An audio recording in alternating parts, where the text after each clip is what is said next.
ఇది వేరే సమస్య అన్నయ్య అని సుమతి చెప్తూ ఉంటే, వేరే సమస్య ఏంటమ్మా, ఎందుకు సీత గురించి అంతలా కంగారు పడుతున్నావు అని శివకృష్ణ అడుగుతూ ఉంటాడు. అన్నయ్య, కొన్ని రోజుల క్రితం ఇక్కడ ఏం జరిగిందంటే అని సుమతి జరిగిందంతా కూడా శివకృష్ణ లలితలకు చెప్తూ ఉంటుంది. సీత మంగళగౌరి వ్రతం చేసుకోవడం, మంగళగౌరి వ్రతంలో రామ్ సీతకు చీరివ్వటం, ఆ చీర కాలిపోవటం, రామ్ సీత ఇద్దరు గుడికి వెళ్ళి పూజారి గారిని ఏదైనా పరిష్కారం చెప్పమంటే 2 ప్రమిదలిచ్చి ఆ 2 ప్రమిదల నిండా నూనె పోసి అఖండ దీపం వెలిగించమనటం, దీపం కొండెక్కకుండా చూసుకోమని పూజారి గారు చెప్పటం, ఇదంతా.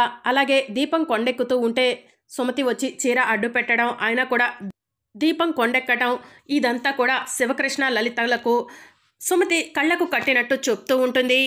సీతకు దీపం కొండెక్కిన విషయం తెలియదన్నయ్య, సీతకు తెలిస్తే కంగారు పడుతుందని విషయం చెప్పలేదు. నేనే పూజారి గారిని అడిగాను.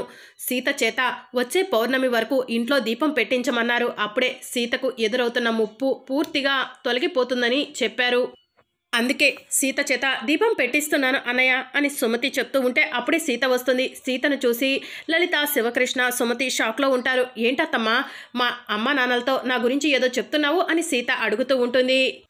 ఏం లేదు సీత, మీ మామయ్య అత్తయ్యల పెళ్లి జరిపించావని మీ అత్తయ్య నీ గురించి తెగ పొగిడేస్తుంది అని లలిత చెప్తూ ఉంటుంది. మొదటి పెళ్లి ఎలాగూ మా చేతుల మీద జరగలేదు, ఇప్పుడు చేసుకునే పెళ్ళైనా సీత కోరిక మేరకు జరిగిందని మీ అత్తయ్య చాలా సంతోషపడుతుంది అని చెప్పి లలిత చెప్తూ ఉంటుంది. మనం హ్యాపీగానే ఉన్నాము, కానీ మహాలక్ష్మి అత్తయ్యకు మాత్రం ముళ్ళ మీద కూర్చున్నట్టు ఉంది. ఆ పెళ్లి జరిగినప్పటి నుంచి మండిపడిపోతుంది అని చెప్పి సీత చెప్తూ ఉంటుంది. ఆ మంటలకి నువ్వు ఆజ్యం పోస్తున్నావు కదా సీత అని సుమతి అంటుంది. మహాలక్ష్మి అత్తయ్య లాంటి వాళ్ళకు పొగ కాదు మంటే పెట్టాలి అత్తమ్మ, ఇంకా ఇంకా ఆడుకోవాలి అని సీత చెప్తూ ఉంటుంది. మహాలక్ష్మి లాంటి వాళ్ళతో కాస్త జాగ్రత్తగా ఉండాలి, చాలా జాగ్రత్తగా ఉండమ్మా సీత అని శివకృష్ణ అంటూ ఉంటే, అవును సీత, ఆవిడ పగపట్టిన పాము లాంటిది అని చెప్పి లలిత చెప్తుంది. ఆవిడ పాము అయితే నేను గద్దనమ్మా, తన్నుకు పోతాను అని సీత అంటూ ఉంటే, నిజంగా సీత చేసే పనులకు మహాలక్ష్మి అల్లాడిపోతుంది వదినా. మహాలక్ష్మి నన్ను ఇబ్బంది పెట్టాలనుకుంటే సీత మహాలక్ష్మిని ఇబ్బంది పెడుతుంది వదినా అని సుమతి లలితతో చెప్తూ ఉంటుంది. సరేమ్మా, మీ అత్త కోడళ్ళు జాగ్రత్తగా ఉండండి అని చెప్పి శివకృష్ణ చెప్తూ ఉంటాడు. అవును సీత, మీ అత్తమ్మను జాగ్రత్తగా చూసుకో, మేము వెళ్ళొస్తాము అని చెప్పి లలిత, శివకృష్ణ, సీత సుమతికి చెప్తూ ఉంటారు. ఇక శివకృష్ణ లలిత అక్కడి నుంచి వెళ్ళిపోగానే, ఏంటత్తమ్మా, మహాలక్ష్మి అత్తయ్యకు నేను ఎలా ఇచ్చాను? మహాలక్ష్మి అత్తయ్య నీ తలరాతను మార్చాలనుకుంటే నేను మహాలక్ష్మి అత్తయ్య తలరాతను మార్చాను అని సీత సుమతికి చెప్పి అక్కడి నుంచి వెళ్ళిపోతుంది. భగవంతుడా, మహాలక్ష్మి నుంచి సీత నన్ను కాపు కాస్తుంది, కానీ మహాలక్ష్మి నుంచి సీతను నువ్వే కాపాడాలయ్యా అని సుమతి దేవుడికి నమస్కారం చేసుకుంటూ ఉంటుంది. ఇంకా మహాలక్ష్మి సిఐ త్రిలోక్ని కలుస్తుంది. నా పని ఎక్కడి వరకు వచ్చింది సిఐ గారు అని మహాలక్ష్మి అడుగుతూ ఉంటుంది. మీ పనిలోనే ఉన్నాను మేడం, మీ కారు సర్వీసింగ్కి ఇచ్చిన మెకానిక్ షెడ్ దగ్గరకు వెళ్ళాను, అక్కడ అంతా కూడా ఎంక్వైరీ చేశాను, మెకానిక్ షాప్ మూసి వెళ్ళిపోయాడు అని చెప్పి సిఐ త్రిలోక్ చెప్తూ ఉంటాడు. ఇంకా మెకానిక్ దొరకలేదా సిఐ గారు అని మహాలక్ష్మి అడుగుతూ ఉంటే, మెకానిక్ దొరకలేదు, కానీ అతని అసిస్టెంట్ మాత్రం ఆ పరిసరాల్లోనే తిరుగుతూ అనుమానాస్పదంగా కనిపించాడు. అతన్ని ఎంక్వైరీ చేయగా తెలిసిందేమిటంటే, మీరు సర్వీసింగ్కి కార్ ఇచ్చారు, కార్లో బ్రేక్ ఆయిల్ అయిపోయింది, బ్రేక్ ఆయిల్ తీసుకురావడానికి మెకానిక్ వెళ్ళాడు, అసిస్టెంట్కి ఆ విషయం తెలియక మీ కార్ మీకు డెలివరీ చేశాడు, కార్లో బ్రేక్ ఆయిల్ లేదని చెప్పి మీకు విషయం చెప్దామని మెకానిక్ మీకు ఫోన్ చేస్తూ ఉంటే మీ ఫోన్ స్విచ్ ఆఫ్ అయింది అని చెప్పి సిఐ త్రిలోక్ చెప్తూ ఉంటాడు. ఆ మెకానిక్ చేసిన పొరపాటు వల్ల నా జీవితం తలకిందులైంది, జైల్లో చిప్పకూడు తినవలసిన సుమతి నాకు సవిత అయ్యింది అని మహాలక్ష్మి సిఐ త్రిలోక్తో చెప్తూ ఉంటుంది. I can understand your problem madam, ఆ రోజు మీ ప్లాన్లోనే ప్రాబ్లం ఉందని చెప్పాను అని సిఐ త్రిలోక్ అంటూ ఉంటే, గతం గతహ సిఐ గారు, జరిగిందేది వెనక్కి తీసుకురాలేమో, ముందు మెకానిక్ ఎక్కడ ఉన్నాడో తెలుసుకోండి, మెకానిక్ని పట్టుకోండి అని మహాలక్ష్మి చెప్తూ ఉంటే, ఆ మెకానిక్ది కూడా పొరపాటు ఏం లేదు మేడం, పాపం మీకు విషయం చెప్దామని ఫోన్ చేశాడు, ఫోన్ స్విచ్ ఆఫ్ వచ్చింది అని చెప్పి సిఐ త్రిలోక్ చెప్తూ ఉంటాడు. తప్పు ఎవరిదో నేను డిసైడ్ చేస్తాను, ముందు ఆ మెకానిక్ ఎక్కడ ఉన్నాడో తెలుసుకో అని మహాలక్ష్మి చెప్పడంతో, సరే మేడం, మెకానిక్ ఎక్కడ ఉన్నా తీసుకొచ్చి మీ ముందు నిలబెడతాను అని సిఐ త్రిలోక్ అక్కడి నుంచి వెళ్ళిపోతాడు. మొన్నటి నా ప్లాన్లో తప్పుండొచ్చు, కానీ రేపటి నా ప్లాన్లో ఎలాంటి తేడా ఉండదు, ఆ సీతని ఎవరు సేవ్ చేయలేవరు అని మహాలక్ష్మి మనసులో అనుకుంటూ ఉంటుంది. ఇక మరోవైపు సీత వాళ్ళ ఇంటికి వీధిలో వాళ్ళు వస్తారు. సీత సీత అని పిలుస్తూ ఉంటే సీత బయటికి వస్తుంది. బాగున్నారా పిన్ని అని అడుగుతూ ఉంటుంది. బాగున్నామమ్మా అని చెప్పి వాళ్ళు చెప్తూ ఉంటారు. ఏంటి పిన్ని ఇలా వచ్చారు అని సీత అడుగుతూ ఉంటుంది. సాయంత్రం మా ఇంట్లో మా అమ్మాయి శ్రీమంతం అమ్మ, మిమ్మల్ని పిలవటానికి వచ్చాను అని చెప్పి వీధిలో వాళ్ళు చెప్తూ ఉంటే మా అత్తమ్మ కూడా ఇంట్లోనే ఉంది, మా అత్తమ్మను పిలుస్తాను, మా అత్తమ్మకు చెప్పండి అని చెప్పి సీత చెప్తుంది. అత్తమ్మ అత్తమ్మ అని పిలుస్తూ ఉంటే అప్పుడు విద్యాదేవి ఏంటి సీత అని చెప్పి అంటూ ఉంటుంది. ఇలా రా అత్తమ్మ అని సీత పిలవటంతో విద్యాదేవి అలా నడుచుకుంటూ వీధిలో వాళ్ళ దగ్గరికి వస్తుంది. బాగున్నారా అండి అని విద్యాదేవి అడుగుతూ ఉంటుంది. బాగున్నామండి అని చెప్పి వచ్చిన వాళ్ళు చెప్తూ ఉంటారు. ఎవరు సీత వీళ్ళు అని విద్యాదేవి అడుగుతూ ఉంటే అత్తమ్మ వీళ్ళు మన వీధిలోనే ఉంటారు అని చెప్పి సీత చెప్తూ ఉంటుంది. ఏమండి ఈవిడ మా విద్యాదేవి అత్తమ్మ, మహాలక్ష్మి అత్తయ్య చనిపోయిన తర్వాత మా జనార్దన్ మావయ్య విద్యాదేవి అత్తమ్మను పెళ్లి చేసుకున్నారు అని సీత చెప్తూ ఉంటుంది. ఈవిడ్ను ఇంతకు ముందు మీ ఇంట్లో చూసాం సీత, కానీ జనార్దన్ గారు పెళ్లి చేసుకున్నారన్న విషయం మాకు తెలీదు అని చెప్పి వచ్చిన వాళ్ళు చెప్తూ ఉంటారు. విద్యాదేవి గారు సాయంత్రం మా అమ్మాయి శ్రీమంతం, మీరు మీ కోడలు సీత మా ఇంటికి తప్పకుండా రావాలి అని చెప్పి వచ్చిన వాళ్ళు విద్యాదేవికి బొట్టు పెడుతూ ఉంటే అప్పుడే మహాలక్ష్మి అర్చన మెట్ల మీద నుంచి నడుచుకుంటూ వస్తూ ఆగండి అని చెప్పి గట్టిగా అరుస్తుంది. ఇంకా వచ్చిన వాళ్ళు మహాలక్ష్మిని చూసి మహాలక్ష్మి గారు మీరు చనిపోయారన్నారు, బ్రతికే ఉన్నారా అని చెప్పి అడుగుతూ ఉంటారు. అదృష్టవశాత్తు బ్రతికే ఉన్నాను, దురదృష్టవశాత్తు నాకు యాక్సిడెంట్ జరిగింది అని మహాలక్ష్మి చెప్తూ ఉంటుంది. మా మహాలక్ష్మిని తీసుకెళ్లడం ఆ దేవుడికి కూడా ఇష్టం లేదు, అందుకే తీసుకెళ్లలేదు అని చెప్పి అర్చన చెప్తుంది. నాలాంటి దాన్ని తీసుకెళ్లడానికి ఆ దేవుడికి కూడా ధైర్యం సరిపోలేదు అని మహాలక్ష్మి చెప్తూ ఉంటే కానీ మీ వారు ధైర్యం చేశారు కదండి, మీరు చనిపోయారని చెప్పి ఈవిడ్ను పెళ్లి చేసుకున్నారంట కదా అని వచ్చిన వాళ్ళు మహాలక్ష్మిని అడుగుతూ ఉంటారు. ఇప్పుడే ఈ సీత చెప్పింది మీ వారి భార్య ఈవిడేనంట కదా అని వచ్చిన వాళ్ళు అంటూ ఉంటారు.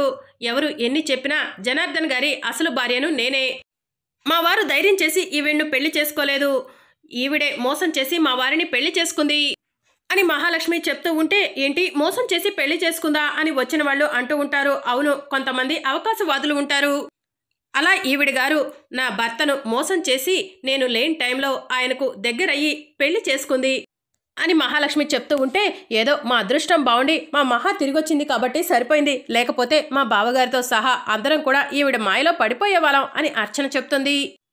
మీరు ఇలాంటి అవకాశవాదులకు విలువ ఇవ్వాల్సిన అవసరం లేదు, మా ఆయన తాళి కట్టినంత మాత్రాన ఈవిడ మా ఆయనకు భార్య అయిపోదు, ఇలాంటి వాళ్ళను మీ ఇంట్లో శుభకార్యానికి పిలనవసరం లేదనుకుంటా అని మహాలక్ష్మి అంటుంది. ఆపండి అత్తయ్య, బంగారం లాంటి విద్యాదేవి టీచర్ గురించి ఎందుకు అలా ఉన్నవి లేనివి వాళ్ళకు చెప్తున్నారు, ఆవిడ వ్యక్తిత్వాన్ని ఎందుకు తక్కువ చేసి మాట్లాడుతున్నారు అని సీత మహాలక్ష్మిని నిలదీస్తోంది. ఆవిడొక వ్యక్తి, ఆవిడకొక వ్యక్తిత్వం, పరాయి మగవాళ్ళను వల్లో వేసుకునే వాళ్ళను కూడా గౌరవం ఇవ్వాలా అని మహాలక్ష్మి అంటుంది. అనవసరంగా ఎక్కువ మాట్లాడకండి అత్తయ్య, సుమతి అత్తమ్మ చనిపోయినప్పుడు జనార్దన్ మావయ్య మిమ్మల్ని పెళ్లి చేసుకున్నారు, ఇప్పుడు మీరు చనిపోయారని చెప్పి జనార్దన్ మావయ్య విద్యాదేవి టీచర్ని పెళ్లి చేసుకున్నారు, సుమతి అత్తమ్మ చనిపోయినప్పుడు మీది అవకాశవాదం స్వార్థం కానప్పుడు ఇప్పుడు సుమతి అత్తమ్మ చేసింది కూడా స్వార్థం అవకాశవాదం కాదు అని చెప్పి సీత చెప్తూ ఉంటుంది.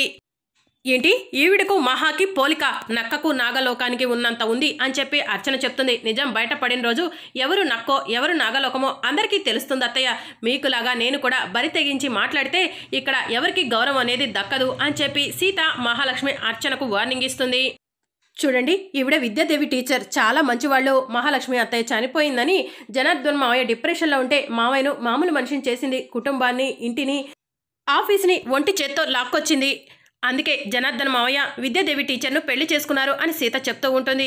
సారీ సీత, మాకు మహాలక్ష్మి గారే ముఖ్యము, ఎప్పటి నుంచో మాకు మహాలక్ష్మి గారే పరిచయము, మహాలక్ష్మి గారు ఉన్నప్పుడు మేము ఈవిడ్ని ఎలా పిలుస్తాము, అయినా మహాలక్ష్మి గారు చనిపోయిందని చెప్పి ఆయన డిప్రెషన్లో ఉంటే ఆయన్ను ఈవిడ పెళ్లి చేసుకోవడం ఏంటి, మహాలక్ష్మి గారు వచ్చిన తర్వాత కూడా ఈవిడ ఇంట్లో ఉండటం ఏంటి, మీరు కాబట్టి ఈవిడను ఇంట్లో ఉంచుకున్నారు, ఈవిడ లాంటి వాళ్ళు మా ఇంటికి రావాల్సిన అవసరం లేదు, మేము ఇలాంటి వాళ్ళను మా ఇంట్లో ఫంక్షన్కి పిలవము అని వచ్చిన వాళ్ళు అంటూ ఉంటే మీకు ఇష్టమైతే పిలవండి, లేకపోతే అరవకుండా వెళ్ళిపోండి, అసభ్యకరంగా మాట్లాడకండి అని సీత అంటుంది.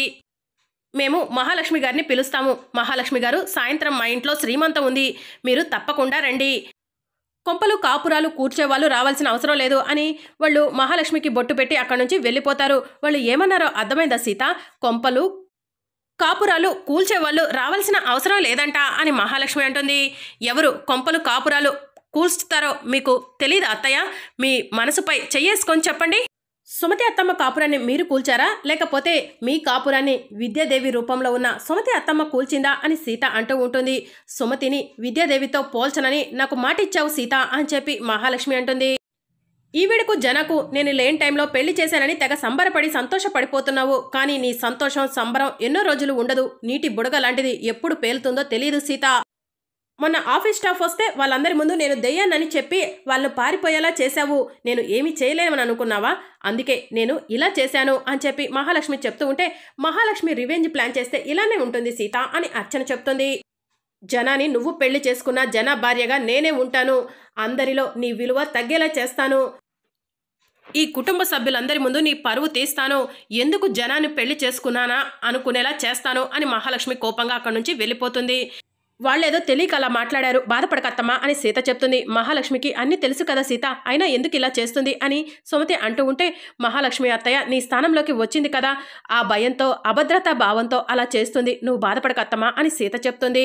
మామయ్య మనసులో నీ విలువ ఎక్కడా తగ్గకుండా నువ్వంటే గౌరవం విలువ ఉండేలా నేను చేస్తాను. మామయ్య మనసులో నీకే స్థానం ఉందని తెలియజేస్తాను. అలా అని నీకు మాటిస్తున్నానత్తమ్మా అని సీత చెప్పి అక్కడి నుంచి వెళ్ళిపోతుంది. ఇక సీత తన రూమ్లో ఒంటరిగా కూర్చొని సుమతిని మహాలక్ష్మి గెస్ట్ల ముందు అవమానించడం గుర్తు తెచ్చుకుంటూ ఉంటుంది. మరి అప్కమింగ్ ఎపిసోడ్లో ఏం జరగనుందో తెలుసుకోవాలనుకుంటున్నారా? అయితే ఛానల్ని సబ్స్క్రైబ్ చేసుకొని సపోర్ట్ చేయడం మర్చిపోకండి. Thank you for watching.